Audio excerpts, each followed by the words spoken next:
Negara kita sibuk aja poles sana poles sini. Kenapa nggak bisa belajar sih dari negara Malaysia? Jangan ngimpi lu Indonesia emas. Lu baca nih ya. Bikin malu negara kita udah sampai internasional. Kadang-kadang kita ini selalu merasa terpaling maju, terpaling depan. Apalagi ketika ada hal yang positif dari negara tetangga kita, Malaysia. Contohi negara tetangga kita yang dimana masyarakatnya ya begitu sangat luar biasa ya, kesejahteraannya dengan tingkat kemiskinan yang begitu sangat rendah. Bukan di Malaysia nggak ada orang miskin, ada, tapi sangat rendah. Sedangkan di negara kita, kata Bank Dunia, 60% masyarakat Indonesia hidup dalam kemiskinan. Ini berita tentang berbagi informasi, bukan untuk membanding-bandingkan satu sama lain, enggak sahabatku semua. Dan sedihnya lagi apabila Indonesia ternyata sampai-sampai masuk media internasional, terkenal dengan pungli dan premannya. Ya Allah ya Robbi, ditambah lagi dengan negara. Saya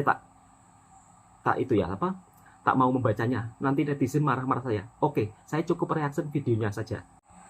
Kelemahannya netizen kita ketika ada orang yang memberikan kritikan untuk negara kita supaya maju ke hadapan, justru segelintir netizen kadang-kadang tidak mau menerima fakta pahitnya.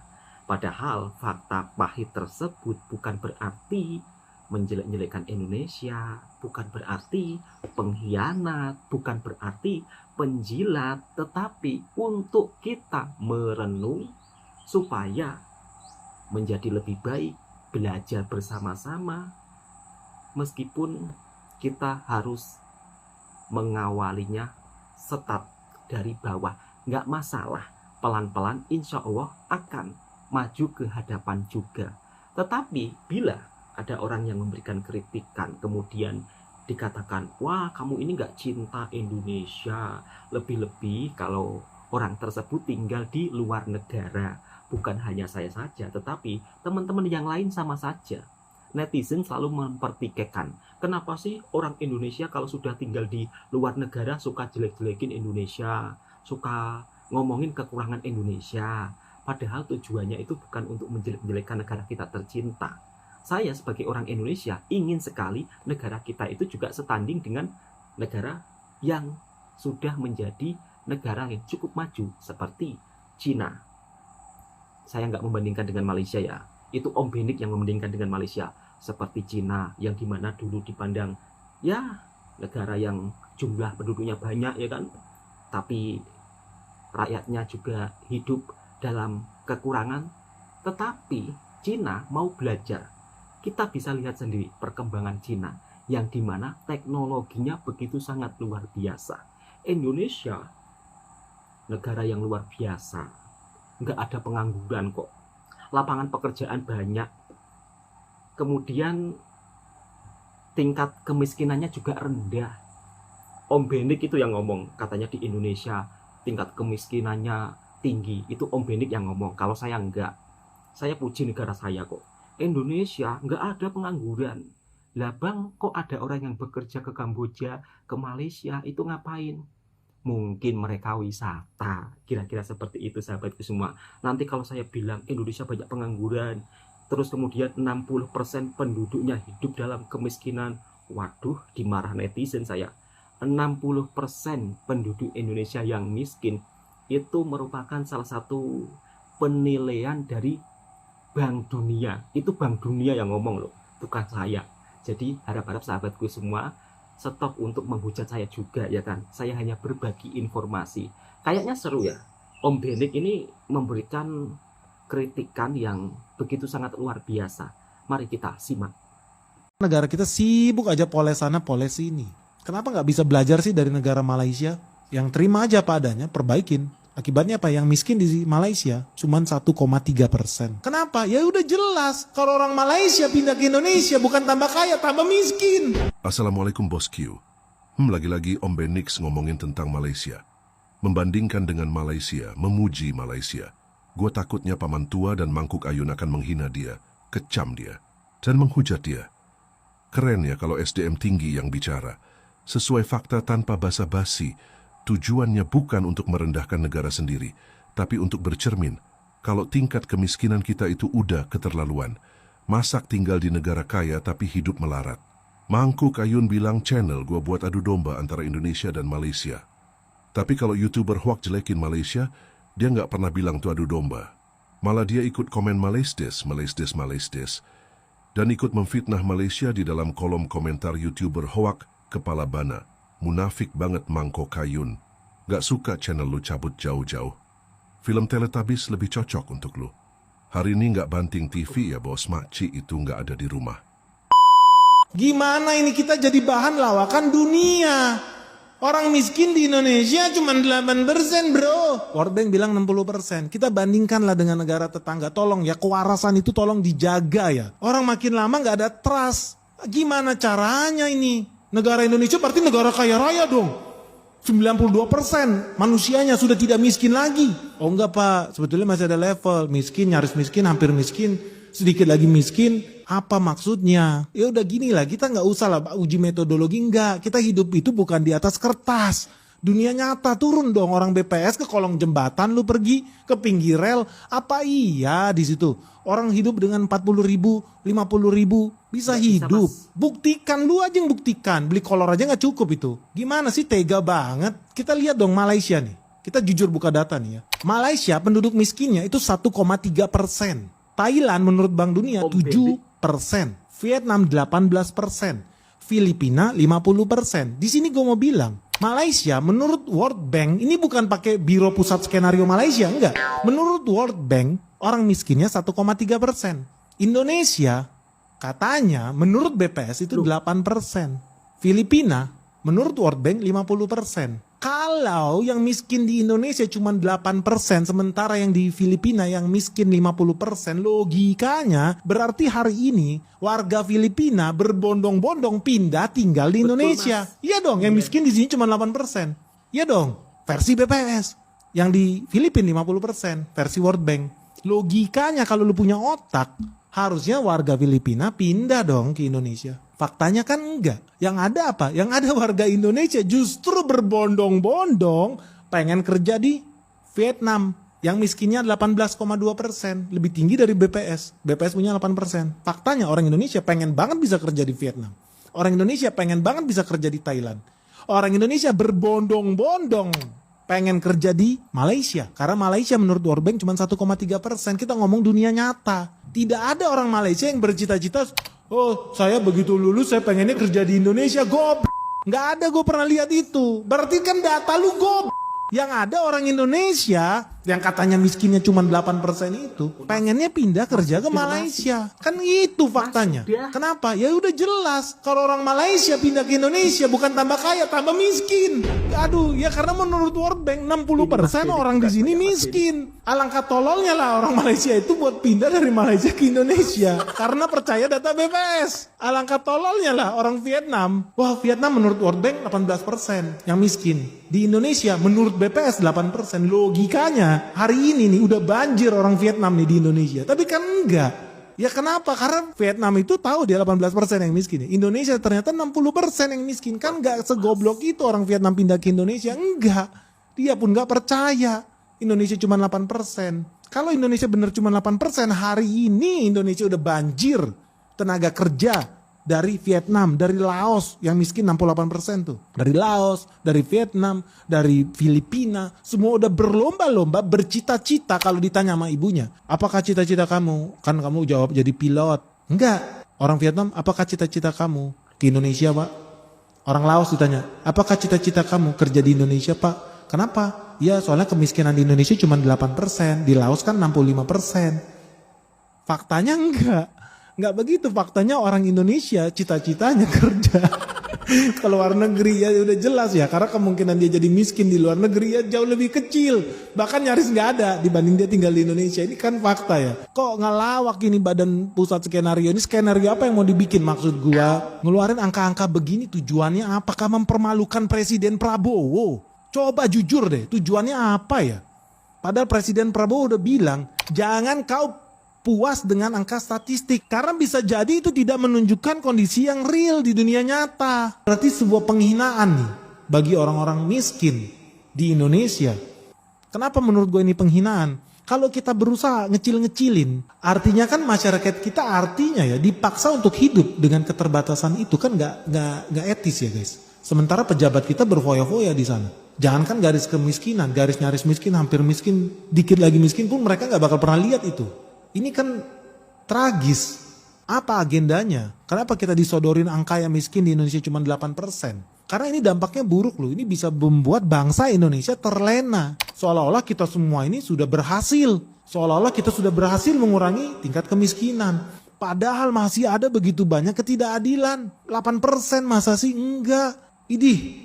Atau orang gara-gara dia berhasil dapat penghasilan 50.000 sehari. Sebulan berarti 1,5 juta. Apakah dia tidak miskin? Coba lu hidup dengan gaji 1,5 juta sebulan. Bisa lu. Gak usah di Jakarta. Coba lu tinggal di Bangka. Gaji 1,5 juta sebulan. Bisa lu hidup.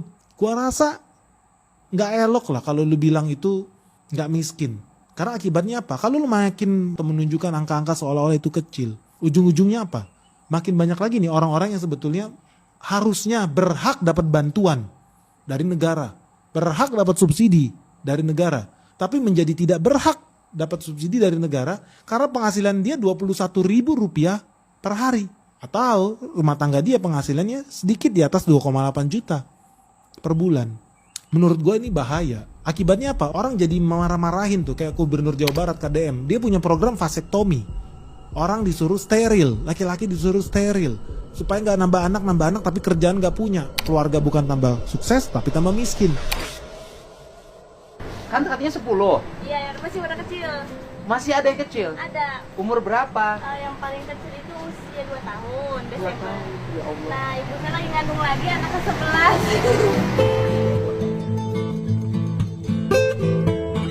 Ibu kamu nggak KB? Udah Pak nyobain tapi kebobolan. Bapaknya yang KB dong. Gak mau. Loh, harus loh. Ya bukan nggak mau loh. Bapaknya KB. Udah 11 loh. Sekarang lagi ngandung. Iya Pak, 1 bulan. Berapa? 1 bulan. 1 bulan. Iya, usia kandung. Ketemu sama dia kan, dikira oleh saya 3 anaknya 11 katanya. Mau 11. Mau 11? Sedang 2 bulan jalan. Nggak KB. Kita pernah coba, Pak. Takdir Allah, Pak. Karena hidupnya udah habis aja buat ngurusin anak-anaknya. Bukan memberikan pendidikan yang berkualitas, makanan bergizi yang berkualitas buat anaknya. Kalau cuma punya 1 atau 2 dia sanggup. Tapi kalau buat 7 apa yang terjadi? Stunting berjemaah terjadi di kampung itu. Tapi yang gue lihat hari-hari ini orang malah justru sibuk menghancurkan KDM. Kang Deddy Mulyadi diserang dengan semua agenda. Karena apa? Negara Indonesia sudah tidak miskin bro. Enggak, realitanya sangat banyak yang miskin. 170 juta miskin menurut Bank Dunia. Masa kita mau pakai standar yang sedemikian rendah? Malu dong kita sama Malaysia. Malaysia aja pakai standarnya standar Bank Dunia, bukan standar cap kaki 5 dari kampung sebelah. Kagak, pakai standar Bank Dunia dong, berkeren dikit dong. Ya kalau standar dunia bilang 170 juta miskin, ya ngapain malu, ngapain ditutup-tutupin. Kok jadi munafik lu? Ya justru itu dipakai supaya lu makin semangat bangun negara ini, berantas korupsi, bikin manajemen pemerintahan yang baik. Ya dong. Kalau sibuknya cuma nutup-nutupin, apa yang terjadi? Kemunafikan di mana-mana, korupsi merajalela. Orang jadi nggak punya hati karena nggak mikir. Oh kalau korupsi nanti 170 juta yang menderita. Enggak. Orang cuma 8%. Jadi di mana hati nuraninya kalau begini? Gua sedih. Cobalah sarjana teknik kimia lu bertanggung jawab dikit lah. Kenapa yang lu pakai data 8%? Kenapa nggak punya kelas sih, nggak punya harga diri sih? Seperti Malaysia aja, akuin. Malaysia berhasil sekarang. Karena dia nggak munafik. Cuma 1,3% yang miskin di Malaysia. Menurut Bank Dunia 60% yang miskin di Indonesia. Dan faktanya memang orang Indonesia berbondong-bondong cari kerja di Malaysia supaya tidak jadi miskin. Mau merubah nasib, bukan kebalikannya. Gimana sih? Gue sedih banget asli. Asli ini nggak ada habisnya nih pejabat di Indonesia kalau bikin statement ini, otaknya di mana sih? Sibuk aja ngomong, iya ini metodologi itu nggak penting bro. Kita ngomongin nasib orang ini loh, ratusan juta mau dipermainkan nih. Mau dibikin naik kelas, sultan semua dibikin rakyat Indonesia ini. Faktanya banyak yang hidup melarat. Tapi sengaja dibikin begitu, maksudnya apa ya? Kalau menurut lu agenda apa yang lagi coba dimainkan di sini? Dan menurut lu ini salah satu contoh yang merugikan negara kita nggak sih? Kalau kita sibuk menggunakan standar yang rendah. Kenapa sih kita nggak mau pakai standar internasional? Malah kalau gue bilang kalau standar Bank Dunia 2,8 juta miskin, kenapa nggak kita bikin 5 juta miskin? Ya sekalian dong. Berartinya masih banyak PR nih yang harus kita kerjakan nih. Ayo dong, kompak dong, kerja lebih keras dong, bangun bangsa ini dong. Malu pun pakai standar Bank Dunia 2,8 juta kalau gue. Langsung aja bilang 5 juta. Negara kita harusnya minimal penghasilannya di atas 5 juta. Gitu dong, penghasilan per kapita ya. Langsung dong begitu. Langsung pikir lagi, berarti kita harus kasih insentif ya. Harusnya kita berikan subsidi yang tepat guna ya. Harusnya kita rendahin ya suku bunga ya. Harusnya kita mudahin orang kalau mau buat berbisnis ya. Harusnya kita hilangin ormas-ormas itu ya biar lapangan kerja tercipta ya. Harusnya kita turunin ya biaya produksi orang ya. Harusnya kita kasih insentif pajak ya. Harusnya kita hilangkan pungli ya. Harusnya pejabat gak usah sibuk-sibuk minta izin sana izin sini. Ya kan gitu dong harusnya mindsetnya. Supaya apa? Penghasilan rakyat bertambah. Orang makin semangat berusaha, membuka lapangan kerja, orang masih semangat berbisnis. Kalau metodenya masih begini-begini doang, pejabat-pejabat di atas sana asik main angka-angka, ujung-ujungnya cita-cita mayoritas rakyat Indonesia adalah menjadi PNS. Karena PNS pasti dijaga oleh negara. Layak hidup, gak mungkin lu di bawah garis kemiskinan. Kan jadi aneh. Padahal negara kita ini harusnya mengandalkan swasta, mengandalkan individu yang di-upgrade supaya bisa bersaing. Bukan cuma di kelas kampung, tapi kelas dunia dong. Sepakat gak sih guys? Gue penasaran sih, kalau lu gimana sih? Lu lebih setuju Indonesia, kita gak ngomong metodologi sekali lagi ya. Gue yakin di BPS banyak orang pintar lah. Buat membenarkan apapun yang terjadi di sana. Banyak, tapi pertanyaannya, lu lebih setuju gak? Lu pakai hati deh. Lu lebih setuju Indonesia ini pakai standar BPS atau pakai standar Bank Dunia ya?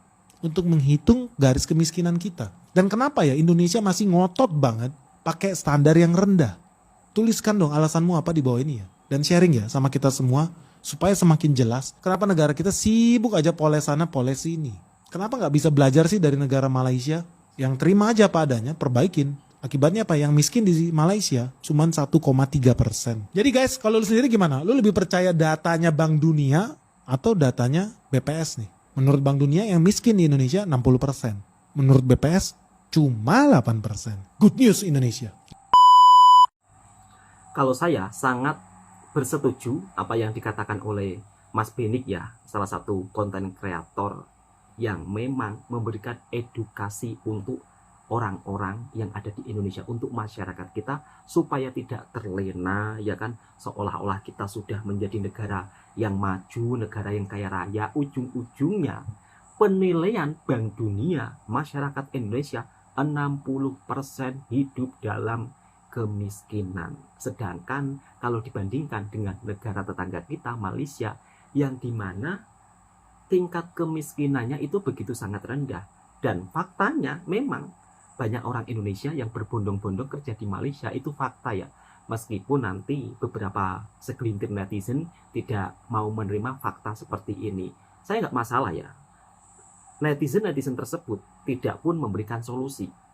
Cobalah berikan solusi yang terbaik supaya negara kita ini juga bisa maju ke hadapan bersama-sama. Paling tidak menyuarakan kritikan lah, supaya teman-teman kita juga tahu bahwa Indonesia itu ekonominya sedang tidak baik-baik saja. Seperti itu sahabatku, kira-kira biar kita tidak terlena, tidak merasa nyaman, ya kan? Merasa nyaman, ujung-ujungnya apa? Kita lengah, disalib atau dipintas lagi oleh negara tetangga kita seperti Vietnam, Kamboja. Bahkan baru-baru ini sekarang kan banyak orang Indonesia justru bekerja ke Kamboja. Kamboja itu negara kecil loh, kok justru orang Indonesia yang dimana negaranya begitu sangat luas kok merantau ke Kamboja? Apa nggak malu? Ini sangat miris sih kalau dibandingkan dengan negara tetangga kita ya kan. Kamboja kan agak jauh. Kalau Malaysia dan Indonesia sudah terjalin sejak lama ya kan, hubungan pengiriman tenaga kerja Indonesia ke Malaysia itu memang secara resmi. Tapi kalau Kamboja, Myanmar, Indonesia tidak bekerja sama. Jadi untuk sahabat-sahabatku jangan pergi ke sana. Oke, langsung kita ke video selanjutnya. Bahkan ada juga ungkapan dari beberapa netizen ketika berada di luar negeri kemudian menyuarakan hal-hal yang terkait terjadi di Indonesia, justru netizen pula tidak terima. Ujung-ujungnya apa? Pemikiran netizen kita itu tidak sampai ke arah yang positif. Ketika ada seseorang yang memberikan kritikan, justru mengiranya, oh ini orang jelek-jelekin Indonesia. Padahal nggak seperti itu, sahabatku semua. Jangan ngimpi lu Indonesia emas. Lu baca nih ya. Bikin malu negara kita, udah sampai internasional nih berita. Indonesia EV Revolution held hostage by preman gangster problem. Gimana investor asing mau datang dan percaya sama kita kalau kayak begini kejadiannya? Tapi ternyata nggak cuma sama pengusaha asing, tapi sama pengusaha lokal pun kadang-kadang dipalakin juga. Betul juga, Kasian Mas. loh, gue kadang dengerin pengusaha lokal ya, sudah bayar pajak, izin lengkap, masih aja dipalak-palakin sama preman. Ini buat gue jadi apa ya? Jadi tergerak ya. Buat kalian pengusaha-pengusaha yang taat bayar pajak, yang izin-izinnya beres, semuanya lengkap ini itu, tapi masih digangguin sama preman, kalian harus viralkan loh. Harus diviralkan ini. Kalau kalian nggak berani viralkan, saya yang viralkan. Laporin aja ke saya. Tapi aku minta kalian juga mesti pintar. Video-videoin. Kalau lagi didatengin sama orang-orang preman-preman itu, kalian videoin. Ya, kalian rekam itu semuanya. Jangan diam-diam aja. Nanti gue yang bantu viralin guys. So ini nggak bisa guys kayak begini guys. Betul, Mas. Ngaco negara kita lama-lama guys. Perbandingan jumlah penduduk miskin versi Bank Dunia. Lihat aja ya. Indonesia itu yang paling tinggi, bahkan di bawah Filipina loh guys. Yaitu Indonesia itu 60,3% itu miskin, kata Bank Dunia. Nah, ini komentar dari para ternak. PA, jangan samakan penduduk Indonesia 275 juta dengan yang cuma penduduknya 35 juta, koplak. Ini namanya persentase, mau jumlahnya itu Betul, 1000 kayak, mau 10.000, mau 275 Kasih paham. juta. Ya namanya persentase ya kayak gitu, 60%. 18% itu dari persentase, bukan dari jumlahnya. Nih kapan nih para ternak itu pada cerdas gitu? Kayaknya para ternak itu harus dikasih vaksin TBC ya, biar siapa tahu vaksin TBC itu punya efek samping mencerdaskan otak. Tahu gak sih kalau di Indonesia kamu gak punya orang dalam, kamu gak punya referensi, kamu gak punya relasi, kamu gak punya kenalan, atau kamu pun gak punya duit, kamu tetap di bawah. Coba sekarang kita udah bela-belain misalnya sekolah setinggi-tingginya, berusaha, tuh banyak banget pengangguran dari sarjana ataupun dari SMK yang latar belakangnya udah dididik buat langsung kerja, tapi tetap aja mana hasilnya nggak ada. Pak, tolong dong Pak, maksudnya ubah sistem untuk mencari kerja, hapus para calo gak jelas itu Pak. Kita mau nyari kerja, bukannya ngabisin duit buat bayar calo yang gak jelas. Betul, Mbak. Guys, aku lihat muncul di beranda aku tingkat pengangguran di Indonesia katanya 7,28 juta. Gua penasaran, gue searching ke Google. Bener, itu per bulan Februari. Kalau di Mei ini pastinya udah bertambah ya. Sementara penduduk Denmark itu cuman ada 5,9 juta. Jadi pengangguran di Indonesia udah hampir satu negara, lebih malah. Terus kalau dibilang, oh lu jangan bandingkan, Denmark kan negara kecil, penduduknya emang sedikit. Yes, oke, fine. Tapi apakah menurut kalian pengangguran sebanyak itu masih baik-baik aja? Enggak. Harusnya berpikir kenapa banyak pengangguran. Satu, orang malas. Yang berinvestasi di Indonesia pada kabur, hengkang. Karena apa? Malas. Dengan segala masalah di dalamnya. Ormas lah, pajak yang tinggi, hukum gak stabil, peraturannya gak stabil, sebentar berubah, sebentar yang gitu, terus tingkat korupsi. Jadi orang gak percaya. Investasi malas, ogah. Gitu kan. Kalau aku jadi pengusaha, aku juga gak mau. Kalau bisa lebih baik di negara lain, lebih murah, kenapa aku ke tempat negara yang banyak masalahnya, ribet gitu kan? Karena istilahnya aku ini pembeli, aku pengusaha, aku bebas memilih kemana aku mau aku investasikan uangku. Nah seharusnya pejabat Indonesia, pemerintahan Indonesia harus bisa bersaing sama hal-hal yang seperti itu. Kenapa Betul sekali, Mbak. Orang-orang pengusaha kok larinya ke Vietnam, ke Singapura, Thailand gitu kan, ke Asia Tenggara yang lain gitu. Kenapa gitu? Harusnya Indonesia bisa berpikir situ. Jadi jangan biarkan penganggurannya semakin banyak gitu kan. Kasihan nanti yang banyak yang ada, jadi tingkat kriminal semakin tinggi. Betul. gitu. Karena apa? Ya orang nganggur, orang lapar, ya kan? Ada yang bilang gini, kenapa sih kalau orang yang udah tinggal di luar negeri itu pasti ngejelek-jelekin Indonesia? Kasih Guys, paham, Mbak. kalian tahu nggak? Indonesia itu negaranya, keren pokoknya. Nggak ada korupsi, guys. Nggak ada yang namanya sogok menyogok. Terus nggak ada pengangguran. Pengangguran ada tapi nggak banyak lah. Tapi biasalah itu di setiap negara kan pasti ada yang namanya pengangguran. Tapi kalau di Indonesia pengangguran itu sedikit. Biar kalian tahu. Terus infrastrukturnya bagus. Jalanannya tuh mulus. Nggak ada jalanan berlubang, guys. Jalan tol nggak bayar. Gratis. Pejabatnya nih yang main blowing nih. Nggak ada yang korupsi. Karena kan disumpah di atas Alkitab. Betul. Iya kan? Jadi nggak ada yang berani gitu. Namanya juga mereka taat agama kan. Jadi nggak ada yang korupsi.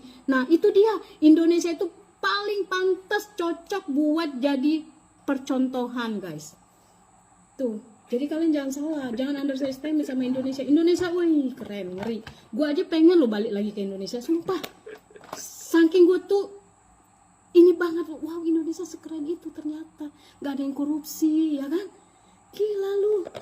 Coba negara mana kayak Indonesia, ya kan? Gak ada guys, pokoknya Indonesia. Ini deh, pokoknya kalian jangan ada yang kabur ke luar negeri. Indonesia udah the best, ya. Tuh, dengerin kata mbaknya yang berada di luar negara, karena beliau ini sering mengkritik, ya kan, sering mengkritik Indonesia, katanya pengangguran banyak, kan diserang netizen juga, akhirnya dia puji-puji Indonesia. Makanya untuk sahabat-sahabatku yang ada di Indonesia, jangan bekerja ke luar negara, ya kan, jangan ke Malaysia juga, jangan sampai, ya kan, kalian kalau dibanding-bandingkan dengan Malaysia kan nggak mau, jangan kerja di Malaysia, jangan juga kerja ke Kamboja, udah cukup di Indonesia saja, ya kan, yang dimana nggak ada pengangguran kok, kata mbaknya itu. Oke sahabat-sahabatku semua, dari berbagai kasus yang melanda di negara kita tercinta, salah satunya adalah pungli dan preman masuk media internasional. Ini sangat meresahkan ya kalau dari pandangan saya. Ujung-ujungnya investor asing pun juga tidak akan masuk ke Indonesia. Kalau belum apa-apa premannya datang udah dipungutin liar. Aduh ya Allah ya Robbi, kapan negara kita maju?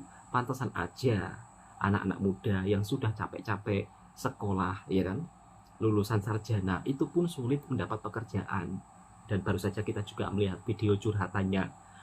Mudah-mudahan Indonesia segera ada perbaikan, dan tentunya kita doakan bersama-sama sahabatku semua supaya Indonesia menuju ke arah yang lebih baik, tidak ada yang korupsi tentunya.